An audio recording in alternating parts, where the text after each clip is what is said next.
प्रिय विद्यार्थियों, सामाजिक तथ्यों के अवलोकन के नियमों की हमने अपनी चर्चा यहाँ पर पूर्ण कर ली है। अब हम सामाजिक तथ्यों के अन्य कुछ प्रकारों पर बात करेंगे कि सामाजिक तथ्यों के प्रकार कैसे हो, कितने प्रकार के होते हैं और क्या होते हैं। जब एक बार हम किसी समाज में जाकर सामाजिक तथ्यों के ऊपर उनका जब पता कर लेते हैं, उनके जब अवलोकन के नियमों को हम देखते हैं, तो हमें दो प्रकार के मोटे तौर पर सामाजिक तथ्य देखने को मिलते हैं प्रत्येक समाज में। सामान्य सामाजिक तथ्य और दूसरे व्याधिकीय सामाजिक तथ्य। जैसा कि नाम से ही स्पष्ट है, सामान्य सामाजिक तथ्य यानी कि कार्य करने, सोचने और अनुभव करने के वे तरीके हैं जो किसी भी निर्दिष्ट समाज में सर्वत्र सामान्य तौर पर देखने को हमें मिलते हैं। लोग उनकी अनुपालना करते हैं, उनके आधार पर सोचते हैं, विचारते हैं, काम करते हैं, क्रियाएं करते हैं, समाज के विभिन्न गतिविधियों में भाग लेते हैं। उनको हम सामान्य जो है सामाजिक तथ्य कहते हैं।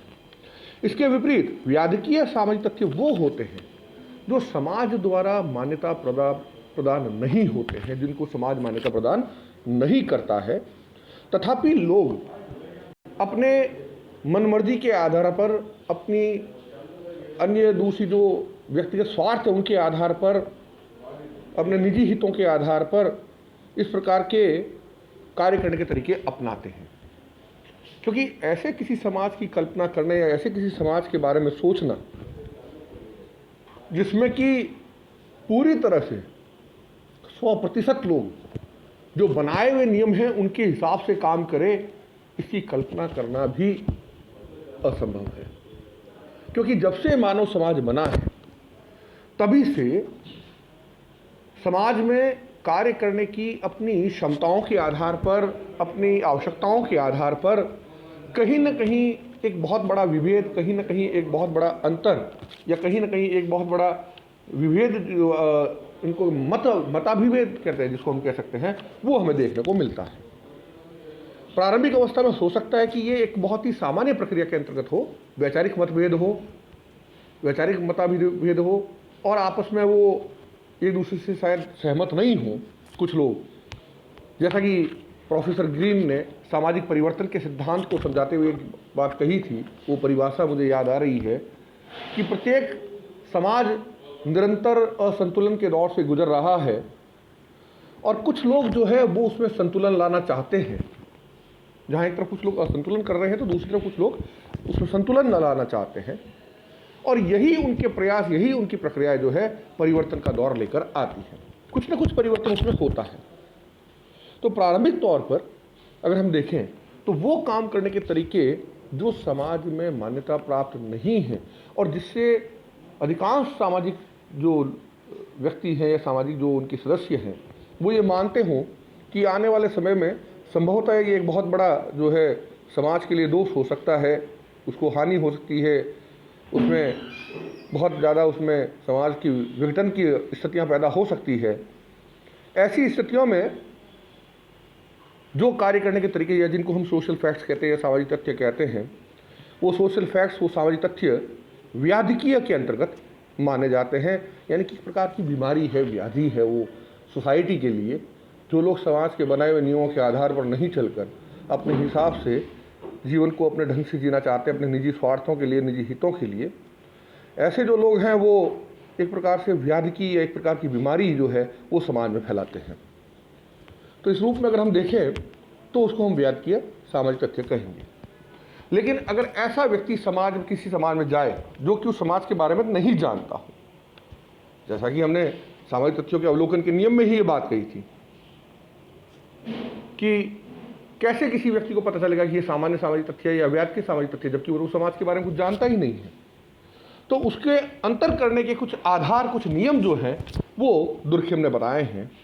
उसने सबसे पहला जो नियम बताया, आधार बताया, वो बताया व्यापकता। दुर्खिम ये कहते हैं कि यदि कोई अनजान व्यक्ति किसी ऐसे समाज में जाता है जहाँ के सामाजिक तथ्यों के बारे में वो बिल्कुल नहीं जानता है, जिसके नियमों के बारे में उसको पता नहीं है, उसके कार्य करने और अनुभव करने के तरीकों के बारे में उसको पता नहीं है, और वो वहाँ जाता है, तो कौन सा सामान्य सामाजिक तथ्य और कौन सा व्याधिकीय सामाजिक तथ्य है, इसको पहचानने का सबसे बड़ा आधार है उसकी व्यापकता। यानी कि जो काम करने का तरीका, सोचने का तरीका, अनुभव करने का तरीका समाज में सर्वत्र सामान्य तौर पर पाया जाता है। सर्वत्र का मतलब अधिकांशतः लोग उसको मानते हों, अधिकांश जो उसको फॉलो करते हों, उससे सहमत हो, ऐसा अगर कोई सामाजिक तथ्य है, ऐसा कोई काम करने का तरीका है, ऐसा कोई सोचने का तरीका है, तो उसे हम सामान्य सामाजिक तथ्य के अंतर्गत मानेंगे। ये उसकी व्यापकता के आधार पर हम समझ सकते हैं, उसको व्यापकता के आधार पर हम उसको मान सकते हैं। बहुत सामान्य सी बात है। आप हमारे समाज में भी देख लीजिए, अधिकांश जो काम करने के तरीके, अनुभव करने के तरीके, सोचने के तरीके जो लोग सामान्य मानते हैं, अधिकांश लोग उसको बहुत आराम से काम करते हैं और उसी पर काम करते हैं। अगर बहुत ज़्यादा लोग इसके विपरीत होते तो फिर वो सामान्य सामाजिक तथ्य में आता ही नहीं। ज़्यादातर लोग उसका विरोध कर रहे होते तो फिर तो वो व्याज्ञ में हो जाता। तो इसलिए सामान्य सामाजिक तथ्य जो होते हैं वो व्यापक स्तर पर समाज में सर्वत्र सामान्य तौर पर पाए जाते हैं। और जैसा कि परिभाषा में भी दिया हुआ है, ये देखिए परिभाषा फिर से, सामाजिक तथ्य क्रिया करने का एक स्थायी अथवा अस्थायी तरीका है जो व्यक्ति पर भारी दबाव डालने में समर्थ होता है, अथवा पुनः क्रिया करने का तरीका है जो किसी समाज में सामान्य रूप से पाया जाता है। तो परिभाषा के आधार पर भी हमने देखा है कि सामान्य सामाजिक तथ्य व्यापकता के आधार पर व्यापक स्तर पर समाज में हमें देखने को मिलता है। ये उसकी सबसे बड़ी एक अंतर करने का हमारा आधार हो सकता है। दूसरा, उपयोगिता, कि समाज के लिए उसकी, अधिकांश लोगों के लिए, समाज के सदस्यों के लिए उसकी उपयोगिता है या नहीं है।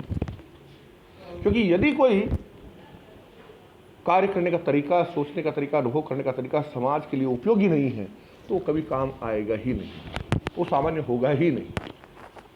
बहुत साधारण तौर पर देख लीजिए, ऐसी बहुत सी चीज़ें जो धीरे धीरे हमारे समाज में लोगों के लिए उपयोगी सिद्ध नहीं रह पाई, वो चीज़ें धीरे धीरे स्वतः ही खत्म होती गई।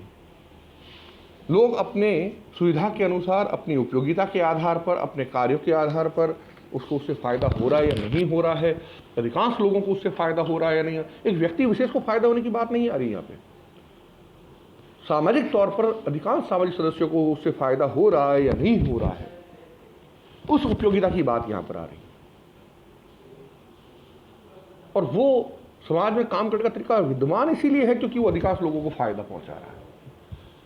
वर्तमान समय की परीक्षा प्रणाली को ही आप ले लीजिए, हालांकि बहुत ज़्यादा इससे सकारात्मक निर्णय नहीं निकल रहे, रिजल्ट नहीं आते हैं, लेकिन फिर भी इससे बेहतर व्यवस्था अभी तक विकल्प हमारे सामने मौजूद नहीं है। अधिकांश लोगों को इसकी उपयोगिता लगती है कि हाँ सर, ये पढ़ने के हिसाब से या एग्ज़ाम के हिसाब से थोड़ा बहुत अमेंडमेंट हो सकता है, कोई इसमें करना चाहे, लेकिन अधिकांश लोग ये मानते हैं, चाहे परीक्षा प्रणाली हो, चाहे परिवार की कोई प्रणाली हो, या कोई कार्य करने का तरीका हो, वो तभी तक विद्यमान रहता है समाज में जबकि उसमें उपयोगिता सामाजिक सदस्यों को लगती है। उसके बगैर वो सामाजिक तथ्य जो है सामान्य में नहीं आता है, या वो वस्तुतः रहता ही नहीं। हालांकि इस आधार पर कई बार दुर्खिम की आलोचनाएं भी हुई है और लोगों ने कहा कि वो उपयोगितावादी सिद्धांत के ऊपर बात करते, उपयोगितावादिता की बात कर रहे हैं वो, कि कोई चीज़ उपयोगी होगी तभी वो सामान्य होगी, ये कोई अनिवार्य नहीं है। और इस आधार पर उन्होंने अपराध को समझाने का प्रयास किया कि अपराध जो है वो समाज में कहीं ना कहीं उपयोगी रहा है, क्योंकि यदि अपराधी नहीं होते तो शरीफ आदमी को कौन पहुंचता। ऐसा कोई समाज नहीं रहा जबकि कि वो अपराध नहीं रहे हों। तो कहते हैं अगर इस आधार पर हम देखें तो क्या ये, चूंकि ये बुराई का होना अच्छा है, क्योंकि अगर बुराई नहीं होगी तो अच्छाई को कौन पूछेगा, अगर झूठ नहीं होगा तो सत्य को क्या महत्व रह जाएगा। तो ये एक दृष्टिकोण हो सकता है, सोचने का पहलू हो सकता है, लेकिन हकीकत में इस चीज़ को हम सही रूप में माने ये ठीक नहीं है। तो उपयोगिता के आधार पर हम ये कह सकते हैं कि हम किसको, जो अधिकांश लोगों को, समाज के अधिकांश सदस्यों को उपयोगी लगेगा, उस पर्टिकुलर समाज के लोगों को, वही सामान्य सामाजिक तथ्य के अंतर्गत आएगा। हो सकता है दूसरे समाज के लिए वो उपयोगी नहीं हो, वो उसको सही नहीं माने, वो दूसरे समाज की बात है, लेकिन उस समाज का जिसका हम अध्ययन कर रहे हैं उसमें अगर अधिकांश लोग उसको मान्यता प्रदान करते हैं तो फिर वो उपयोगिता के आधार पर हम उसको सामान्य सामाजिक तथ्य के अंतर्गत लेंगे। तीसरा है घटनाक्रम के नियम के हिसाब से। कई बार हमें घटनाक्रम का भी ध्यान रखना पड़ता है कि किस घटनाक्रम के आधार पर हम उस कार्य करने के तरीके को सामान्य में लेंगे या व्याज्ञ के अंतर्गत लेंगे। अब यहाँ पर घटना को या समाज में जो कार्यक्रम जो गतिविधियाँ हो रही हैं उसको हमें ये देखना पड़ेगा कि सामाजिक स्तर पर उस घटना को किस रूप में लिया जा रहा है, कैसी परिस्थितियों में वो घटना घटित हो रही है, उन परिस्थितियों में व्यक्ति का आचरण कैसा होना चाहिए, उसके बारे में समाज का क्या निर्णय है, इन सब बातों का यहाँ पर हमें विशेष तौर पर ध्यान देना पड़ेगा। और चौथा है समाज के विकास का स्तर। ये भी लगभग इससे मिलता जुलता सा ही है कि समाज किस स्तर पर है, समाज के विकास का स्तर यानी कि समाज के विकास का क्या प्रारूप है, क्योंकि सभी इस पूरे विश्व में सभी समाज जो है वो एक ही विकास के क्रम पर, एक ही विकास के स्तर पर नहीं खड़े हैं। पश्चिमी राष्ट्रों में अधिकांश राष्ट्र जो है विकसित राष्ट्रों के अंतर्गत आते हैं, बहुत ज़्यादा विकसित हो चुके हैं। भारत जैसे देश विकासशील राष्ट्रों में आते हैं, कुछ अर्धविकसित में आते हैं और कुछ लगभग पिछड़े हुए राष्ट्रों में आते हैं। तो हमें उन विकास के क्रम का स्तर भी, समाज के विकास के क्रम का स्तर भी देखना पड़ेगा। उस आधार पर हम समाज के अंतर्गत होने वाली घटनाओं को सामान्य और व्याज्य में लेंगे। जैसे मान लीजिए मैं भारत की बात करूँ, हम विदेशों की बात ही क्यों करें, भारत की बात। शहरों में और ग्रामीण क्षेत्रों में हमें कई नियमों को देखने में, उनके कार्यकलाप के तरीकों में हमें रात दिन का अंतर दिखाई देता है। गांव में जो बातें बहुत असामान्य मानी जाती है, शहरों में कई बातों को उनको सामान्य मानते हैं लोग कि यार ये तो जनरल आजकल ऐसा कुछ नहीं है, चलता है ऐसा यार। अब जैसे मान लीजिए अब ये समय ऐसा आगे वगैरह में बात हुई शादी ब्याह में भी कोरोना काल में, हालांकि कम लोग बताना पसंद करते हैं या कम लोग ही बुलाए जाते हैं, डिस्ट्रिक्ट से उसमें रिसर्च लगा हुआ है अभी। लेकिन अगर आप इन चीज़ों को देखें अभी वर्तमान में, तो लोग व्हाट्सएप के माध्यम से या दूसरे डिजिटल माध्यम से आपको सीधा ई कार्ड भेजते हैं। पहले तो न्योता देने के लिए लोग पता नहीं क्या कूकू चावल, पीले चावल और ये चावल और वो, और 10 बार न्योता देना और जाना, बार बार कहना और वो कहना, और उसके बाद में लोग आते थे।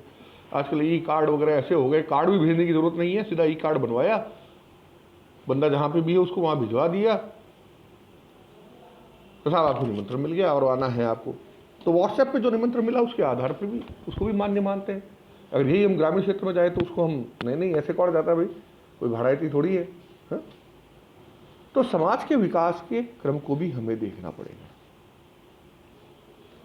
और घटना क्या घटी उसको भी हमें देखना पड़ेगा। उसके आधार पर भी हम उसको सामान्य सामाजिक तथ्य में लेंगे। जैसे मान लीजिए मुर्गी चोरी, अंडा चोरी या छोटी मोटी खाने पीने की चोरी, इनको अगर हम देखें तो ये सामान्य चीज़ें हैं, हालांकि ये आती तो उसमें व्याज्य में ही है, लेकिन फिर भी उसको इस रूप में नहीं माना जाता है।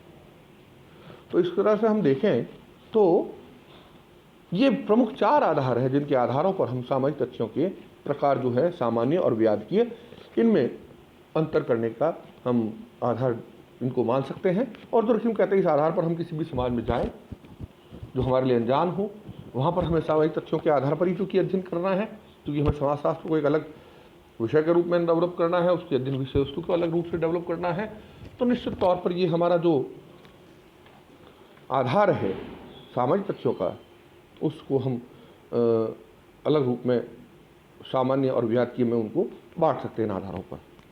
आज के लिए इतना काफ़ी है। लास्ट जो समालोचनाएं हम रही है, बहुत छोटा सा टॉपिक इसमें रहा है, इसके ऊपर चर्चा हम जो है अपनी नेक्स्ट क्लास में करेंगे और इसको फिर फाइनल कर देंगे। धन्यवाद।